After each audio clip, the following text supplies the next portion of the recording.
En la guerra no declarada a Irán, todos están a favor de no todos están a favor de las sanciones impuestas a ese país. Los presidentes de Estados Unidos y Francia, Donald Trump y Emmanuel Macron, discutieron en París las cuestiones relacionadas con la situación en Siria, Irán y Yemen. El presidente francés advirtió sobre lo que llamó al regreso de viejos demonios que ponen en riesgo la paz. Y en el marco de la conmemoración, esto fue en el marco de la conmemoración del centenario del fin de la Primera Guerra Mundial, hizo un llamado a resistir el nacionalismo. ¿Qué significa esto en este escenario? Hoy nos acompaña el experto en relaciones internacionales y profesor del recinto de Río Piedras de la Universidad de Puerto Rico, Miguel Rivera Quiñones. Buenos días, ¿cómo está? Muy buenos días, muy bien. Qué tenso encuentro. Definitivamente. Un encuentro muy tenso en muchos niveles, diría yo. En primer lugar, la obvia declaración de Macron en contra básicamente de las políticas exterior que está corriendo los Estados Unidos a nivel mundial, que básicamente la va a enmarcar dentro de la idea de los nacionalismos que promovieron, que tuvieron parte como parte del conflicto de la Primera Guerra Mundial. Y obviamente también a nivel interno de Europa, un elemento también de apaciguar en cierto nivel los nacionalismos que vienen emergiendo en distintos países. Lo que sí quedó bastante claro de la imagen, de las imágenes especialmente que se presentaron del evento, es que el presidente Trump definitivamente se sintió aludido y que en cierta forma creo que es una manera de Macron tratando de reforzarse también ante la salida de Merkel, posible salida de Merkel del escenario político, empezar ya a despuntar como ese líder que puede representar las ideas de la Unión Europea en este contexto global. Primero, sí era como para sentirse aludido porque era para él. Hubiera sido absurdo no hacerlo. Y él lo hizo ver. Estábamos comentando fuera del aire que esas fotos, todos los europeos, todos los presidentes, los líderes del mundo europeo, todos bien serios, todos bien sobrios, y Donald Trump estaba evidentemente molesto y perturbado. Sin duda alguna. Esa es la gesticulación física de él, lo que demostró fue su incomodidad al respecto. ¿Francia siempre ha sido amigo de esta causa o no? No, definitivamente. La cuestión de en contra del nacionalismo. Claro. No, claro que no. Por ejemplo, es muy interesante que me preguntes eso. Hace unos días atrás Macron fue criticado fuertemente porque el mariscal Pétain, que es uno de los líderes, ¿verdad?, de los héroes históricos de la Primera Guerra Mundial, en la Segunda Guerra Mundial es parte del régimen Vichy, que básicamente es el régimen que implantan los nazis después de la invasión de Francia. Entonces el general, que es un héroe, el mariscal, que es un héroe en la Primera Guerra Mundial, en la Segunda Guerra Mundial, bajo la bandera del nacionalismo, colabora con el régimen nazi en Francia.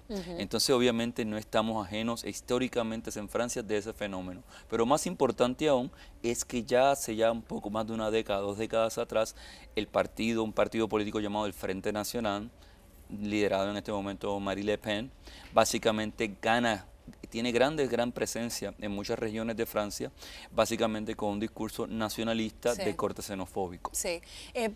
La figura de Macron es interesante porque ante la salida de Merkel había mucha gente que pensaba que Francia iba a ser el líder natural sin embargo hay gente que todavía no compra eso, piensa que quizás es muy débil para asumir ese liderato de la Unión Europea. Yo creo que primero que nada llenar el lugar de Angela Merkel en términos de la Unión Europea es un reto enorme, hay que entender eso desde el principio, ¿no? Los logros de ellos, su capacidad diplomática son sumamente grandes, entonces los zapatos que hay que llenar son sumamente grandes. Sí. Dicho esto, Macron, ¿verdad?, como líder puede despuntar, pero también está lo más obvio, que es que la nación más poderosa económica, política de Europa es Alemania. Entonces, en ese sentido, hay que ver quién asume la nueva dirigencia de Alemania, y yo creo que la disputa en términos de esa dirigencia va a ser básicamente el conflicto político en quién ascienda o en qué forma pues Macron se puede establecer o preestablecer antes que se dé ese rearreglo político en Alemania.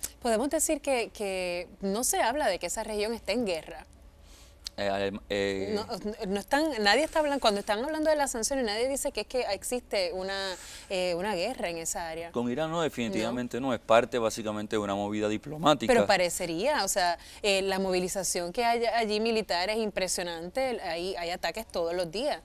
Bueno, lo que pasa es que lo que tenemos en claro es básicamente que una cosa es tú tener una situación conflictiva o adversa con otro país, y otra cosa es tener una acción de guerra formal. Declarada. Exactamente, o inclusive no declarada. La guerra de Vietnam nunca se declaró una guerra. Como tal, correcto. Pero el punto es básicamente que esas ofensivas menores o esa ofensiva, ese poder más suave, por decirlo de alguna forma, tiene un carácter distinto a una ofensiva militar formal. Lo interesante y lo importante básicamente del hecho de que el presidente Trump se aleja y cancela básicamente los acuerdos del tratado con Irán es precisamente que esas son acciones que se toman cuando se puede entrar en la posibilidad de ofensivas de otro tipo. ¿Por qué? Porque lo que estamos haciendo es cancelando y desplazando la solución diplomática negociada a un conflicto entre las partes. ¿Y la ofensiva de otros tipos qué sería? ¿Sanciones?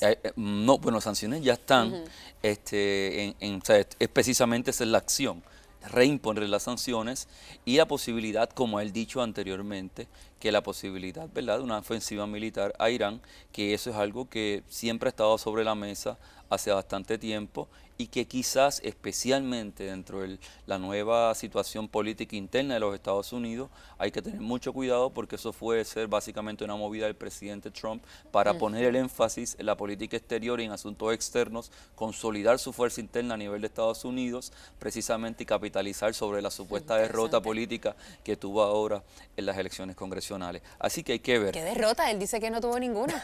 Él dice que tuvo tremendous success. Bueno, política, es tu interpretación.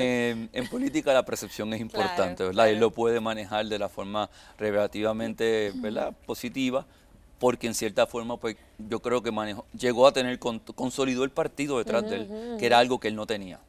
Ahora el republicano que ganó por Trump. Claro. Y eso para él políticamente es una ventaja. Claro que sí. Gracias, profesor. Siempre nos encanta tenerlo aquí con nosotros en Noti6 360. Amigos, vamos a una pausa, pero al volver, Noti6 360 conoceremos sobre la labor que ha llevado a cabo la Posada del Ángel. Gracias por sintonizarnos.